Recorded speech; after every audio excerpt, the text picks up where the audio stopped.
Buenos días, buenas tardes o buenas noches dependiendo de la hora en la cual estás viendo este video. Vamos a empezar el día de hoy con el curso de Historia del Perú, tomando en cuenta el tema correspondiente a formativo peruano. Por supuesto, recordando que esta clase corresponde a una base fundamental de los temas que vamos a ir tomando en consecuencia. Así que vamos a prestar especial atención a lo que vamos a explicar hoy. Entonces, el formativo peruano corresponde a la primera parte del Perú en la cual nosotros vamos a ver las primeras civilizaciones. ¿Sí? El periodo formativo se divide en formativo inicial desde el 1800 al 1000 a.C., el formativo medio desde el 1000 hasta el 400 a.C.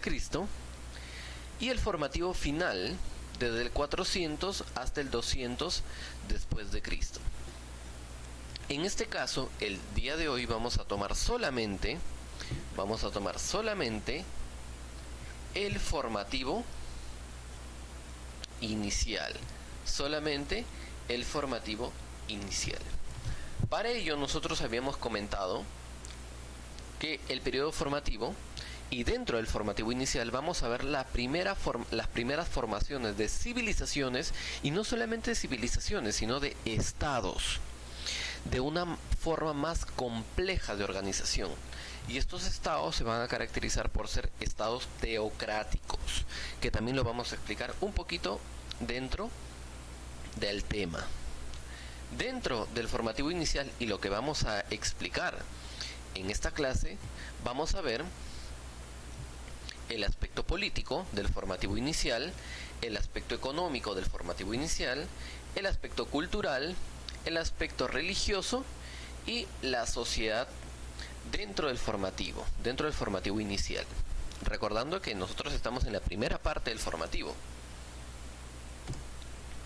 En el formativo inicial, que ocupa desde 1800 hasta el 1000 a.C., notamos los primeros dos aspectos bastante relevantes: política y sociedad. Y también vamos a tomar un poquito de la religión.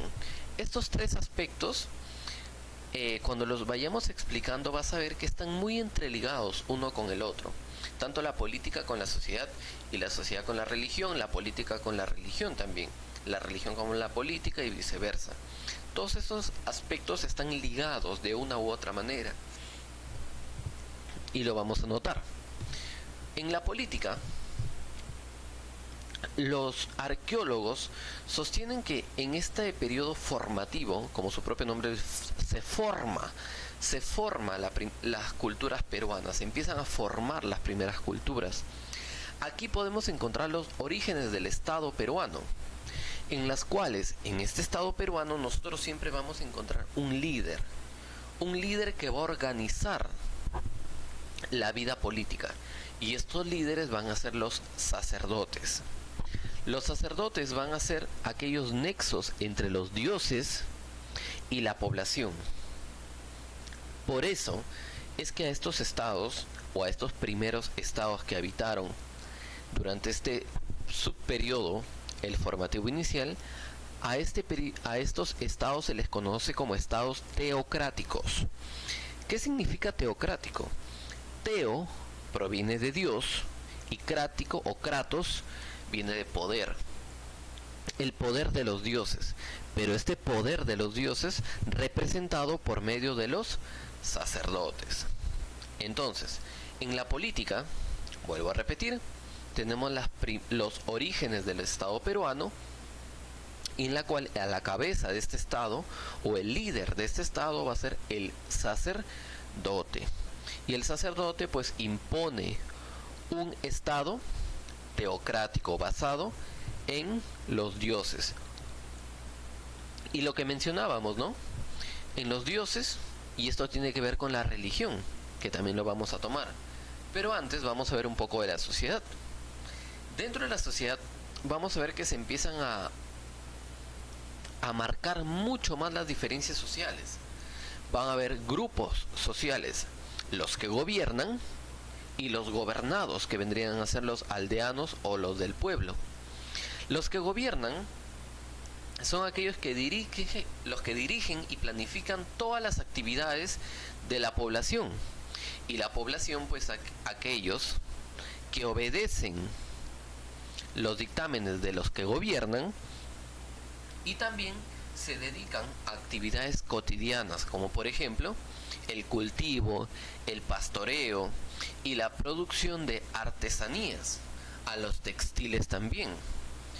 Entonces, tenemos aquí las diferencias sociales entre los grupos que gobiernan y los grupos gobernados. Algunos aspectos del formativo inicial. Y tenemos también la religión.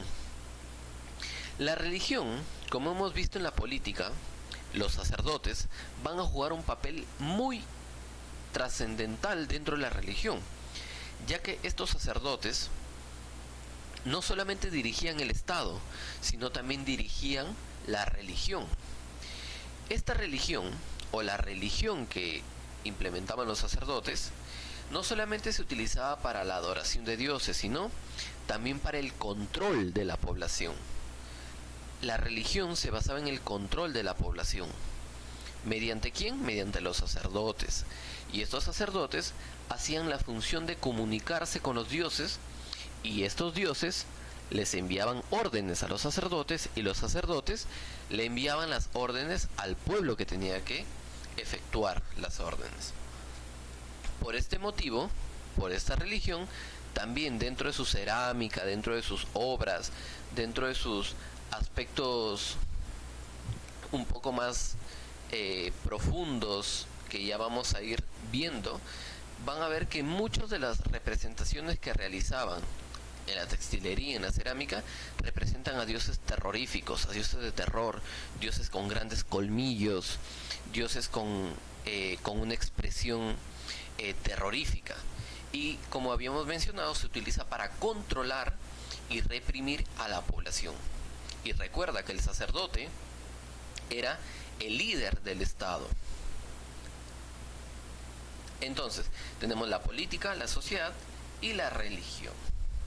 También vamos a ver aspectos como la economía y la cultura. A qué se dedicaban durante el formativo inicial y qué aspectos culturales han desarrollado durante el formativo inicial.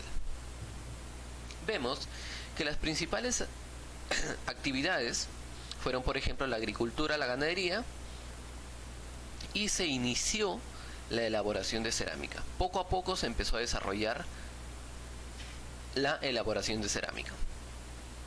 En la agricultura desarrollaron tecnologías agrícolas, nuevas técnicas agrícolas, como por ejemplo la utilización de abonos, las semillas mejoradas o la selección de semillas, los canales de irrigación para manejar y controlar el agua de los ríos, incluso desviar ciertos ríos para que alimenten los campos de cultivo.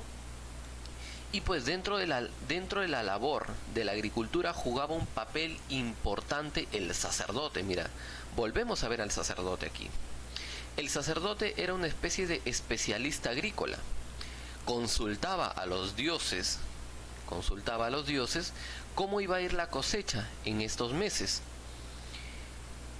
Y a partir de las supuestas visiones o interpretaciones de los dioses, se realizaban las técnicas agrícolas, o se realizaban los cultivos, los sembradíos. Y ya pues si un sacerdote fallaba en su predicción, era rápidamente cambiado a otro. Luego tenemos la ganadería, que pues ya sabes que representa la crianza y domesticación de animales, especialmente los camélidos en la parte andina. Y se empieza a desarrollar la elaboración de cerámica, que eran pues objetos para depositar, almacenar y trasladar alimentos. Ese fue el principal propósito de la cerámica. Y recuerda que todas estas actividades fueron planificadas y dirigidas por los sacerdotes. Mira, nuevamente, los líderes del Estado teocrático eran quienes gobernaban todo, la política, la economía, la cultura, la sociedad, la religión, todo era basado en los sacerdotes. Recordamos, entonces la economía se dedicaban a la agricultura, ganadería y en primera fase a la elaboración de cerámica. Y en cuanto a cultura, vemos que empiezan a desarrollar grandes templos ceremoniales, centros ceremoniales también. Pero hay una diferencia entre las construcciones de la costa y las construcciones de la sierra. Vemos que en las construcciones de la costa el principal material fue el barro, o también como se le conoce, el adobe. Y en la sierra fue principalmente la piedra. Estos centros se caracterizaron por estar en forma de U, mirando hacia el oriente, mirando hacia la selva. Estos templos en forma de U, pues, cumplían la función de centralizar las actividades económicas. Todas las actividades económicas, políticas y religiosas giraban alrededor de los templos. ¿Ok? Entonces, hemos visto, recuerda, política, sociedad, religión, economía y también un poco de cultura. Ahora vamos a algunos vestigios que se han encontrado de este periodo. Al nombrar vestigios hablamos de restos que se han encontrado durante este periodo. Por ejemplo, tenemos el de Garagay, el de Pacopampa, Cunturhuasi, Sechín y Cupisnique en el formativo inicial. En cuanto a Garagay, se encuentra en la región Lima. Aquí se han encontrado templos en forma de U y paredes en los cuales se han representado seres antropomorfos. Al nosotros mencionar seres antropomorfos, antropo viene de la palabra hombre y morfo viene de la palabra forma. Entonces se han encontrado en las paredes formas de hombre, ¿okay? Dibujos que representan a hombres. En Pacopampa, que se encuentra en la región de Cajamarca, se han hallado pirámides truncas, pirámides escalonadas. Lo hemos visto en el curso de HU, que significa pirámides truncas o pirámides escalonadas. Se ha encontrado también a la famosa Dama de Pacopampa, en la cual vamos a desarrollar también en la parte de las actividades para clase, en la extensión. Se han encontrado también algunas vasijas y algunas joyas. En Cunturhuasi, que también se encuentra en Cajamarca, se ha encontrado pues un templo en forma de U y piezas de oro y esculturas de piedra en las cuales se representa felinos. En Sechín, que se encuentra en la región de Ancash, se han encontrado pues paredes con guerreros, o también se cree que son sacerdotes, pero estos sacerdotes van a ser sacerdotes guerreros, que son los decapitadores, sacerdotes guerreros decapitadores. Y en sus paredes pues también se han encontrado felinos y algunos peces de la región de Ancash. Cupisnique, que se encuentra en La Libertad, se ha hallado el famoso culto al felino. Y el señor Rafael Larcojoyle considera a Cupisnique como la antecesora de Chavín. Antes de Chavín, Rafael Larcojoyle considera que existió Cupisnique, fue la base de la cultura chavín.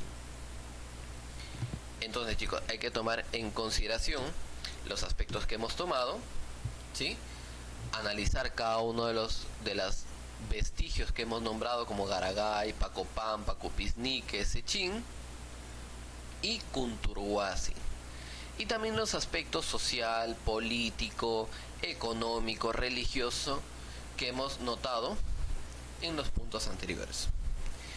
Eso sería todo con respecto a este tema y nos estamos viendo en la tarde para seguir avanzando con el libro.